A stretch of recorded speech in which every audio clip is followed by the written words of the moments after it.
Someone comes on the back. Obviously, this is classed as a knife threat now. So in this situation, believe it or not, you've got breathing space. If they wanted to stab you, they would have stabbed you. They're after something. I said, give me your lunch. Okay, listen, I'm going to grab something. Can you see what I did there? I started a conversation and mid-sentence I moved. So while he's still trying to listen to what I'm saying, he's waiting for the end of my sentence, I've moved and anchored that weapon. I've got two hands on it. Just think like a Brazilian Jiu-Jitsu choke. When it's around your neck, you want to anchor those arms so it can't choke you. Get it back. In this case here, I want to make sure the weapon's here and I want to make a bit of space. So I'm going to move out. So it gives me room and I'm going to move in. So it starts to control his body weight here. And I've still got both arms on this weapon here. I'm not letting go of this knife no matter what. Now, at this point, remember we said about goosenecks? I'm just going to apply there, and now I can just take the weapon if I need to. At this point now, I can think about the bad guy. However, I'm now holding the weapon, he's not.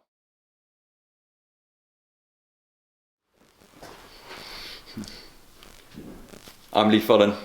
I'm with Cobra Self-Defense Systems. Today we're with Fracturefilez discussing knife attacks and knife crime.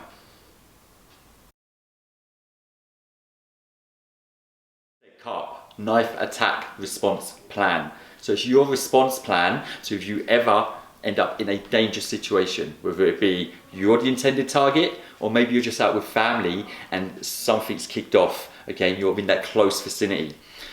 Knowing what to do makes a huge difference in this situation. Just like the fire drill, we don't want to be sitting in our chairs waiting for the fire brigade to turn up. We want to be proactive, we want to be getting out of our chairs and heading away from danger to a safety zone. Now, let me ask you now, I'm going to give you 5 seconds. There's banging at the door, he's got a knife, he's about to burst in. What would be your response? How would you prepare or get yourself to safety in that situation? Let's find out. 5, 4, 3, 2, 1. Now, if at that point you're still trying to think, what would I do? Too late, he's in the room. What makes a difference here? Training. Just like any situation, just like the fire drill. If you've not had training on the do's and the don'ts, how do you know what will get you out of danger or what may put you in more danger? And this is the importance of having a response plan. Now, we've just asked you about yourself personally. Now ask yourself a bigger question. Do your loved ones know how to respond? Could be your partner, could be your children, could be your siblings, whoever they may be. Unfortunately, with how knife crime's rising in the UK and London, it's becoming more and more essential to actually know how to respond to these types of incidents. At Cobra Self-Defense Systems, this is exactly what we do. We give you a response plan for certain situations. So we might be covering, for instance, K.A.R.P, our Child Abduction Prevention Program, teaching children how to respond if a dangerous adult approaches them. It could be our ladies only training, teaching women specific techniques and strategies on what do I do if I'm walking home late at night and there's someone following me? What are my options? How do I stay safe? How do I get to safety? How do I get someone's help? More importantly, what if someone attacks me? What are my best go-to options? And this is where we come to the topic of realistic self-defense. You know, a lot of people do MMA-based systems. I teach them personally as well. However, it's been proven fact that that's based around a fight. There's so much more we can do in a dangerous situation. For instance, if you're a female and a male pulls a knife on you, it may not be in your best interest to try and fight this guy. Okay? Even if you feel you've got a strength advantage or a skill advantage, it's still not in my best interest to engage with someone with a dangerous weapon. Especially when I wasn't choosing to do that today anyway. For whatever reason, they've picked me out of the crowd and I'm in this situation. Now let's talk about in your best interest. And this is where ego plays a part most of the time. A lot of people get caught up in situations where maybe someone's bumped into them or there's been words exchanged and their ego won't let them back down. And then unfortunately the other guy's got a weapon and it doesn't end well. Take the ego out of it. What's in your best interest?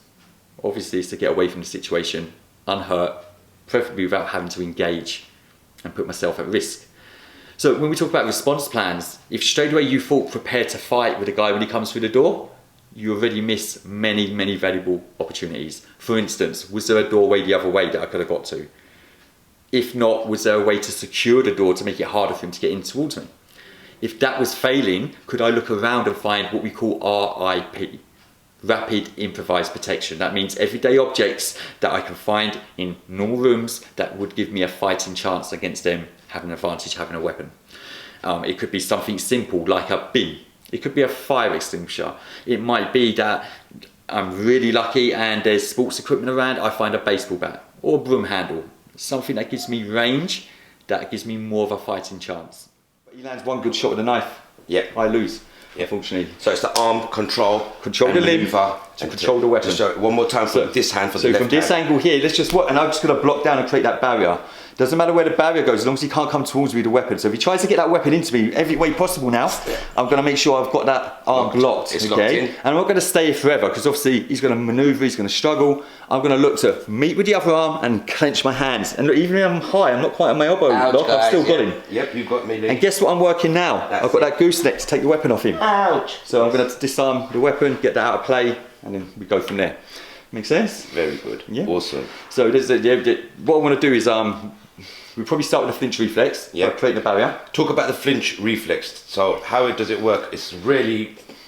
Flinch reflex Just show me is an example of the programmed flinch. into us as humans. Yeah. So if it wasn't, we'd be falling over, smashing our faces all day long. We would be, people throwing things at us, we wouldn't catch it, it just hit us in the face. So when someone flicks their hands at you and you kind of flinch, that's your flinch reflex.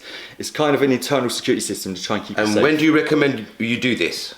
Well, flinch reflex, you won't naturally, who's ever tripped, then naturally your body puts the foot out. Why? Because its body's protecting itself. Yep. You'll be tripping over all the time. Yep. You haven't got time to think about it, process it, and execute that movement. So your body naturally defends itself, okay? Now, flinch reflex, most people go, here, with training, we're gonna make it work for you. Rather than here, it's more out as a flinch. And I create that barrier. Because I don't want to flinch back and then Usually come out. people flinch in, That's it, it's more that, whoa, here's what's gonna happen. Also, if I'm in a situation where I think it's escalating, I'm going to be thinking more about I might have to defend, so I'm kind of getting myself ready as well. I see a sharp movement, I'm going to move quick, flinch, create that barrier.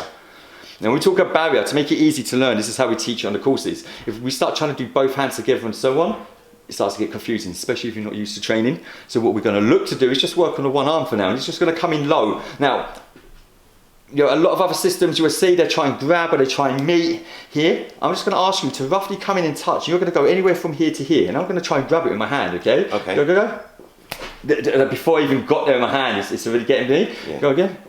There you go. So look, trying to get to the hand. Go again. There, see the difference? Yeah. That flinch reflex, just to stop that knife coming in. I'm not trying to grab it. You see that, guys? I'm just trying to make sure there's a barrier between me and the angle that the weapon's coming in from. Yes. And I'm not looking to control that weapon.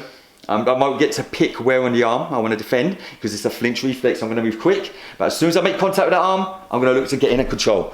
And now I've got that arm here. And look, now I can start to go to work, I can work my locks, whatever way he goes, we'll go through that. Yeah. And I'm controlling that weapon the whole time. Brilliant. The K.A.R.P program stands for? Knife Attack Response Plan. So you have a response plan for any kind of knife attack? Yes. Quickly, just spit something out. Okay, so Cobra Defence Systems, worldwide law enforcement based training to help keep civilians safe. So the whole point of our training, it has to work. It has to work in real life situations. If it doesn't work, there's no point us teaching it. Okay, so we've got response plans for different things. For instance, we do K.A.R.P, Child Abduction Prevention. This is a child's response plan to if they come face to face with a dangerous stranger, possibly an abductor, kidnapper. So we give them a response plan on how to recognise danger and what to do. And if you're trying to figure out what we mean by response plan, just think about fire drill. When those fire alarms go off, yes, there's a reason why schools run this drill 4 or 5 times a year. What would you just brief us in with the drill for the K.A.R.P program?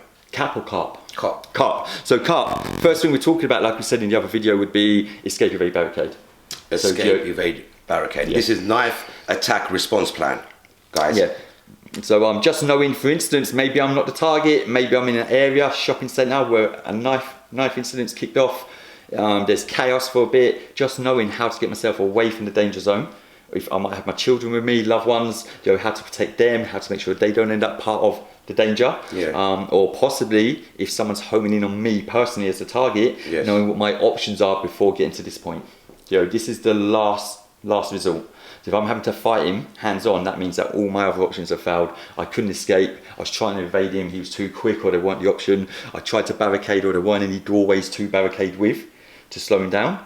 And remember the laws of a knife. It's not a gun we can shoot from long range. It's close. He has to be within striking range with that knife. He's probably not going to throw it because he loses his advantage now. Yeah. So it's going to be close range. So my job is to break down his strategy. That's to make space, get away.